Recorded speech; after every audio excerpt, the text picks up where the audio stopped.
everyone, and welcome to God's Plan, Your Part, a podcast where our goal is to read the entire Bible in a year, seeking to understand God's plan of redemption while discovering daily and practically your part in it.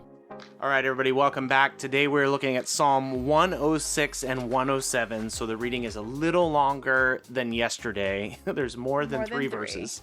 I kind of liked it, short and sweet. You like that? Three verse? We'll see how it goes today.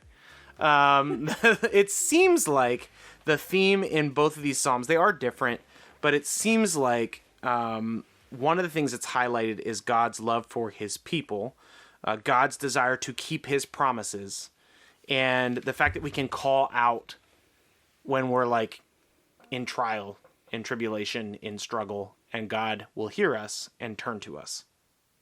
I think 106 was a little bit more of that historical piece where it's just kind of taking us through what Israel had experienced, whether it be them being turned over to their enemies or whatever. But there are some of those reflections of what you were talking about, of them calling out to God, like, oh, please save us from our hunger, save us from our enemies. And he extends grace and mercy to them. And then the chapter that you read, 107, I think attributes a little bit more of those pieces that you were talking about just now. Like, yeah, it's a little bit more present in 107. More specific examples of specific groups calling out. So it seemed like when we finished reading it, you seemed like you resonated with 106 a little bit more. Simply because it was like, oh, okay, this is God showing his mercy. Or you can look back and see those situations of God showing his mercy to the people. It felt like, to me, 106 sort of feels like those sweeping, I mean, it's a historical psalm, so those sweeping accounts of what God has done. I think better yet, the commentary or like the little footnotes of our Bible kind of helped me to see it in that way better. Because again, yes, we're like just looking back again, retelling the same old, but it's a good perspective of God showing mercy. It's interesting how the psalmist reframes some of these events that we've read. So like if you've been on this journey with us the whole time, like you recognize these stories. We've read over these things before.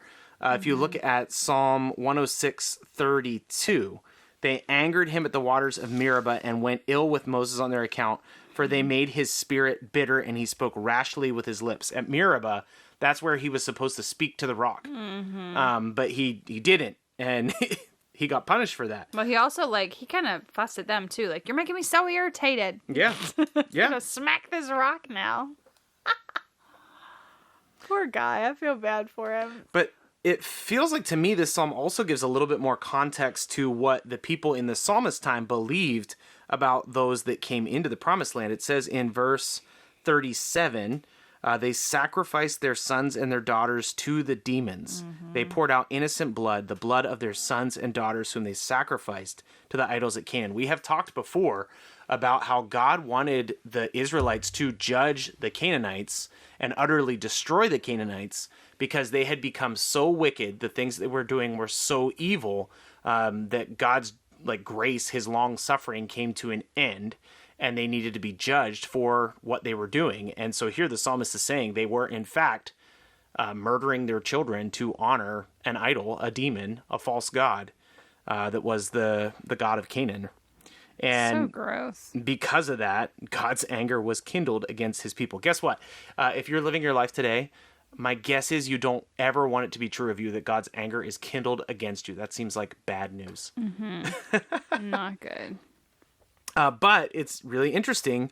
Verse 44, nevertheless, he looked upon their distress when he heard their cry. For their sake, he remembered his covenant and relented according to the abundance of his steadfast love. It is impossible to actually read the Old Testament and not see that God is gracious and compassionate and merciful to his people. Well, especially when you consider, what happens in the New Testament, too. He's so gracious, even after all that. Yeah. Jesus is still on his way. Yeah. That's pretty intense. The ultimate redemptive act to become a human, to give his life for our sake, to be our ultimate atonement so that we can have a right relationship with God. So, yeah, how about your part for today? I think it would just go back to, like, think of your own testimony like, testimonies don't just stop. I used to think I always had, like, testimonies kind of like in a box of, like, oh, this is me then. Because we're still learning and growing into who God created us to be, even after your salvation. So it's interesting to look back to see, like, even over the last year, like, how has God extended his grace to you, and remembering those times and telling others about those times can really firm up your own faith, but also encourage others in theirs as well. So look for those opportunities to reflect on how God has been gracious and merciful to you, and what that looks like to share that with others to hopefully encourage them in their walk as well. So I think another one today is extra credit. You get to your parts. What? If God relented from his wrath for people who were sacrificing their kids to false gods, you are not too far from God to repent and be restored to right relationship with God. I do not care what you've been doing. It reminds me of Caesarea Philippi. Yeah, there's wild stuff that happened there. But God over and over and over, and the Bible over and over and over shows us that God has a extreme mercy for very evil people. And so one of the things that Satan tries to do is convince us that whatever sin you committed is too bad and too far. Of it, And that keeps you out of the love of God that is freely available to you. So you are not too far gone. You can turn back to the Lord. You can do that immediately. And if you hear me and that resonates with you, whether it's today or, whatever, a year from now or something, turn from your sin and repent and call on the Lord and just watch God hear your voice and respond to your call, because he loves you and he cares about you. And act mercifully on your behalf. Yeah, absolutely. So, to your parts today. Maybe we'll take tomorrow off. But we'll be back tomorrow. And I think tomorrow we are going... Where are we going to be tomorrow? We're going to be in 2 Samuel 5 and 6. And then 1 Chronicles 13 and 16. So we'll be back then. We'll see you later. Bye. Thanks so much for listening to God's Plan, Your Part. If anything stuck out to you, if you have any questions, or if you'd like to receive a Bible, you can email us at godsplanyourpart@gmail.com. Also, if you're enjoying the podcast, please consider supporting us through the link in our description.